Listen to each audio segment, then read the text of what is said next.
తెలిసి ఇప్పుడు కళాకారులు అంటే టీవీలు సినిమాలలో కానొచ్చేటోళ్ళే. కానీ వెనకటగా అవన్నీ లేనప్పటి నుంచి ఉన్న కళలు బొచ్చడున్నాయి. చిందోళ్ళ ఆటలు, ఒగ్గు కథలు ఇట్లా చాలా తీర్ల కళాకారులు కానరాకుండా అవుతుండ్రు. అట్లనే వాళ్ళు ఆడకం చేసిన డప్పులు వాయిద్యాలు సుతా అటకెక్కిన ఎన్నడో. వెనకటి ఇష్టలు కాయ చేస్తోళ్ళు ఎవరో ఒకరు ప్రదర్శన పెడితే చూసి మురుస్తుంటాం. ఇక దేశమంతటికెళ్ళి కళాకారులు వాయిద్యాలు ఒక్క తాన చూస్తే ఇంకెట్లుంటది? ఇగో గిట్లుంటది. రైట్. హైదరాబాద్ శిల్పారామంలో లోక్మంథన్ కార్యం చాలా అయ్యింది.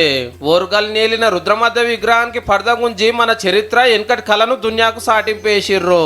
పాత ఉపరాష్ట్రపతి వెంకయ్య సారు, సెంటర్ మంత్రి కిషన్ రెడ్డి సారు, మంత్రి జూపల్లి కృష్ణారావు సారు దుగ్నాలు తిరిగి వెనకటి వాయిద్యాలు అప్పటి సప్పులు ఏమున్నాయో మొత్తం చూసిర్రు.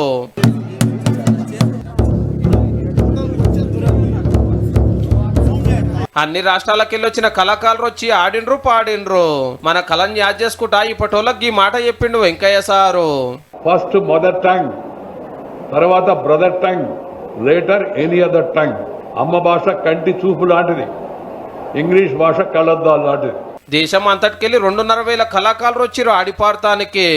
4 రోజుల పాటు హ్యాండ్ క్రాఫ్ట్ సంబంధించినటువంటి ప్రొడక్ట్స్ ఏవైతున్నాయో వీటన్నిటినీ సందర్శించాల్సిందిగా తెలంగాణ ప్రజలందరినీ కూడా నేను స్వాగతం పలుకుతా ఉన్నాను. ఇప్పుడు జరుగుతున్నటువంటి సకల రోగాలకు సకల సమస్యలకు మూలం ఈ సంస్కృతి ధ్వంసం కావడమే.